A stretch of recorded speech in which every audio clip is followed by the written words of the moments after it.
So yeah, I think music doesn't have any boundaries or rules. I think it again comes back to every event. I know it sounds like a broken record, pun intended, but it's something that I think I take a lot of pride in being a part of an event and helping to create a memorable experience. So whether I'm DJing for the women's Final Four or I'm DJing at my residency at Walker's Pint, in the neighborhood, or I'm at the art museum doing an after dark event, all three of those are so different. But I like to try to see where music can take the night and take people on a journey. So whether it's a 30-minute set or a 4-hour set, I think it really is this experience, this journey. And so many DJs I think that I've studied and read books about talk about like that energy. It's such a symbiotic relationship. Whether you're background music or you're in charge of an entire festival set for thousands of people. And I think it's so interesting to learn. For me personally, I think the more that I am given from people that I'm DJing for, the harder I really, really work. I don't know if that makes me sound awful as a DJ, but it's interesting because I think the people in front of me often underestimate how much power they really have. So if I catch a song that just gets you excited and you're fist pumping and you're singing at the top of your lungs, I'm going to try to keep that feeling going because it really is what I think is like a crazy high to have that influence on people and help them have just such a memorable experience, again, no matter what the event or the venue. So yeah, I think music really, there are no boundaries. And it's surprising too, because I think sometimes we put people in boxes and we think because they look a certain way, they like a certain type of music. But what's fun about being an open format DJ is seeing, maybe hip hop isn't for you. If you look hip hop, whatever, that might evoke a thought in your brain.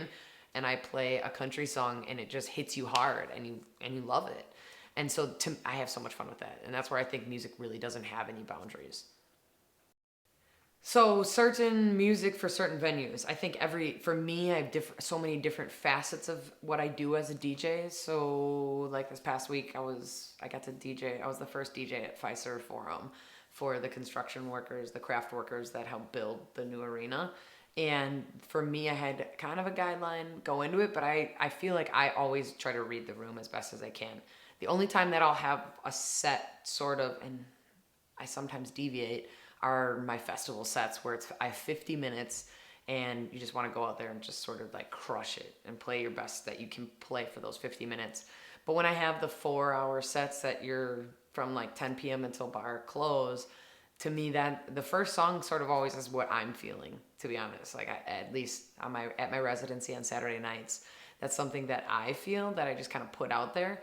And literally from that first song, I kind of see where the night goes.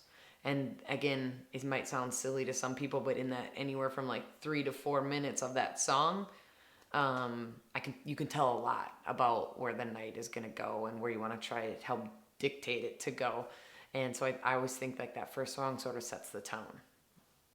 I do think that music can be a form of identity. I think it doesn't have to be defined. I don't think I allow one song or one genre to define me, but I think hip hop for me has influenced me pretty drastically. I think between hip hop, fashion, and basketball all just sort of made sense in my head, in my world.